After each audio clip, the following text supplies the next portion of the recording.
Halo teman-teman, jumpa lagi bersama saya di channel Yukata ID. Pada video kali ini saya akan membahas sedikit tentang deposito ya teman-teman. Nah, kebetulan di sini saya mempunyai beberapa produk deposito ya. Di Cbank saya punya deposito juga. Lalu di Bank Neo saya juga punya deposito ya teman-teman. Nah, ini di Bank Neo saya juga mempunyai sejumlah deposito.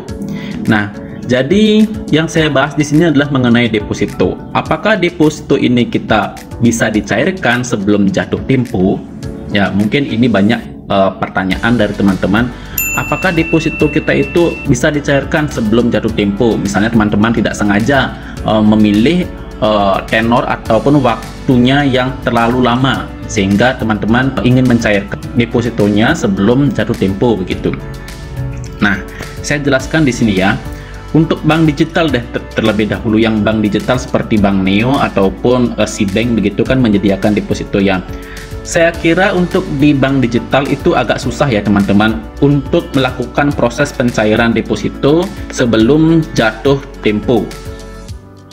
Ya, karena di sini kan sudah ada disclaimer ataupun perjanjian bahwa deposito itu akan cair setelah jatuh tempo yang kita tentukan. Ya, tergantung kita apakah perpanjang otomatis atau tidak begitu.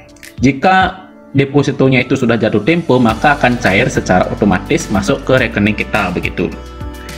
Nah, tetapi setelah saya baca-baca ya di artikel, untuk bank konvensional ya seperti Bank BRI ataupun bank lain mungkin bisa melakukan pencairan deposito sebelum jatuh tempo ya. Nah, saya sudah baca beberapa artikel yang membahas mengenai pencairan deposito sebelum jatuh tempo. Nah, salah satunya ini ya, artikel dari liputan6.com yang berjudul "Jangan cairkan deposito sebelum jatuh tempo, ini resikonya". Tadi saya sudah sempat baca-baca sedikit ya, bahwa pencairan deposito itu biasanya kan dilakukan karena kita itu butuh dana mendesak ya, atau butuh keperluan yang mendadak begitu.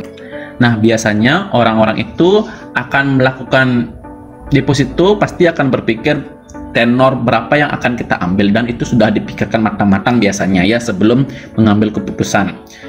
Jadi uang itu tidak akan digunakan dalam waktu tertentu, tetapi karena ada suatu keperluan yang di luar dugaan, sehingga uang dari deposito itu pun mau tidak mau ya harus dicairkan ya sebelum jatuh tempo. Jadi apa konsekuensinya jika kita mencairkan deposito sebelum jatuh tempo?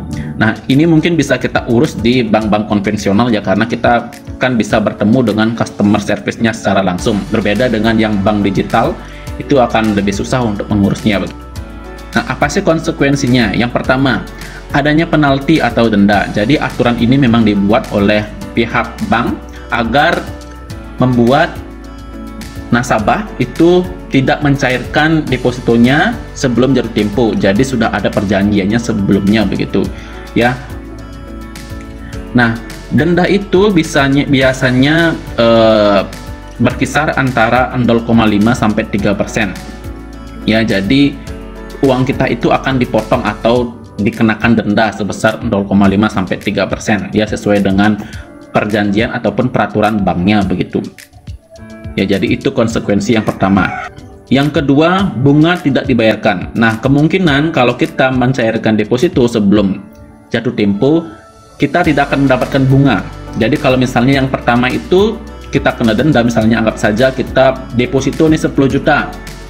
Selain kita kena denda, kita juga mungkin saja akan tidak dibayarkan bunganya. Sudah tidak dapat bunga, tabungan kita dipotong juga begitu ya. Jadi kita ruginya itu double.